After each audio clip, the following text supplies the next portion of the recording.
Assalamualaikum warahmatullahi wabarakatuh. Perkenalkan, nama saya Andika Rizky Kurniawan dari SMK Islam Al-Hikmah 2 Lahan Kabupaten Jepara. Pada kesempatan kali ini, saya akan menjelaskan tentang sistem starter sepeda motor. Tujuan dari video kali ini adalah peserta didik mampu menerapkan prinsip kerja sistem starter sepeda motor, dan juga peserta didik mampu mengaplikasikan perawatan berkala pada sistem starter sepeda motor. Baik, apa yang akan kalian lakukan ketika akan menghidupkan sepeda motor, dan juga apa yang akan terjadi ketika kalian menekan tombol starter sepeda motor. Untuk itu, marilah kita pelajari dulu wiring diagram dari sistem starter sepeda motor. Baik, berikut adalah gambar wiring diagram sistem starter ya. Untuk komponen yang digunakan yaitu yang pertama adalah baterai, fuse atau sekring, kunci kontak, relay starter, saklar starter, dan motor starter. Untuk baterai berfungsi sebagai penyuplai tegangan untuk sistem starter. Selanjutnya sekring atau fuse, tujuannya adalah untuk mengamankan rangkaian dari korsleting listrik yang terjadi di sistem starter. Kemudian kunci kontak fungsinya sebagai pemutus dan penghubung arus untuk menghidupkan rangkaian. Relay starter sebagai penyetabil daya untuk suplai ke motor starter. Kemudian saklar starter untuk menjalankan rangkaian tersebut, dan juga motor starter untuk menghidupkan mesin kendaraan. Baik, saya akan jelaskan bagaimana cara kerjanya. Yang pertama dari baterai. Di baterai ada arus positif dan arus negatif. Arus positif baterai, dia akan keluar melewati fuse atau sekring terlebih dahulu, kemudian akan bercabang. Yang satu menuju ke kunci kontak, yang satu lagi menuju ke relay starter kaki 30.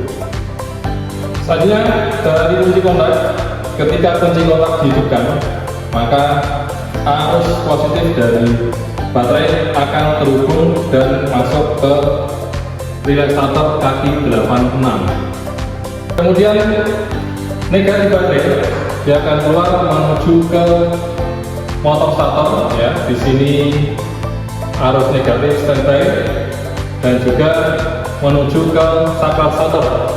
Ketika saklar starter dipencet, dia akan menghubungkan arus negatif baterai menuju ke relay starter kaki 85.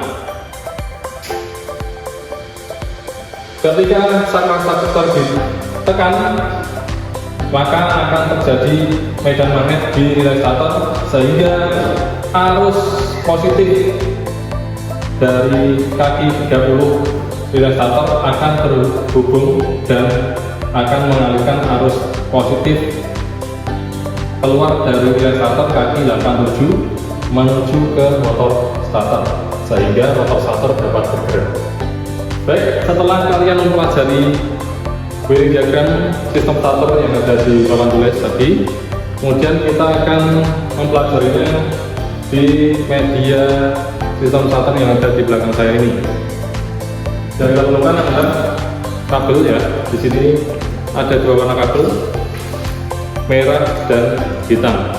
Untuk merah nanti kita gunakan untuk arus positif baterai, dan hitam untuk arus negatif baterai. Yang pertama dari baterai ya, positif baterai keluar menuju ke fuse atau sekring. Di sini baterai ya, ada positif dan arus negatif. Yang pertama kita pasang dulu kabel dari positif baterai menuju ke fuse atau sekring. Tadi sudah saya jelaskan, sekring memiliki fungsi sebagai pengaman rangkaian sistem starter yang ada ya. Terus keluar dari sekring, nanti bercabang, yang satu menuju ke relay starter kaki 30, yang satu menuju ke kunci kontak. Yang pertama kita sambungkan dulu ke kunci kontak. Kedua, menuju ke relay starter kaki 30. Untuk relay starter kaki 30 berada di sini. Setelah masuk ke kunci kontak keluar menuju ke relay starter kaki 86. Letaknya berada di sini ya. Setelah arus positif sudah terpasang semua, kita lanjut ke arus negatif. Dari arus negatif baterai keluar, di sini akan bercabang menuju motor starter dan saklar starter. Negatif baterai berada di sini menuju ke saklar starter dan juga menuju ke motor starter. Selanjutnya dari saklar starter dia menuju ke starter kaki 85. Dan yang terakhir dari starter kaki 47 keluar menuju ke motor starter. Setelah semua jasa sudah terpasang, kemudian kita coba dengan menghidupkan kunci kontak, kemudian menekan tombol starter. Nah, apabila tidak terjadi kendala, maka motor starter dapat bergerak dengan normal. Terus untuk kendala yang sering terjadi, ya, yang pertama bisa dari baterai, tegangan baterai yang lemah.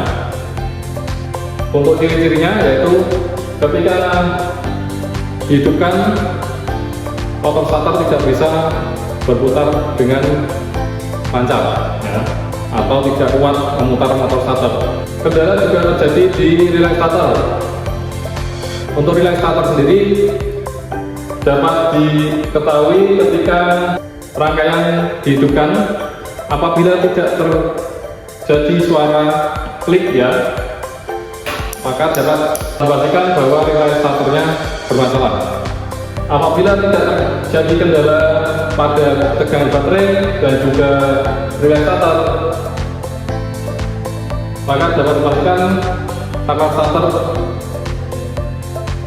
terjadi permasalahan, ya, yaitu dia tidak bisa menghubungkan arus dari baterai menuju ke relay starter. Nah, di sini bisa berarti saklar starternya aman, ya. Terus apabila sepeda motor ketika dikontak tidak menyala sama sekali, berarti permasalahan ada di sekring dari sepeda motor tersebut. Baik, dari penjelasan yang sudah saya sampaikan tadi, apakah ada kesulitan, baik itu kesulitan dalam membaca wiring diagram ataupun kesulitan dalam merangkai media sistem starter? Coba kalian praktekkan di media sistem starter sepeda motor yang ada di sekolah kalian masing-masing. Demikian penjelasan dari rangkaian sistem starter sepeda motor. Semoga bermanfaat. Wassalamualaikum warahmatullahi wabarakatuh.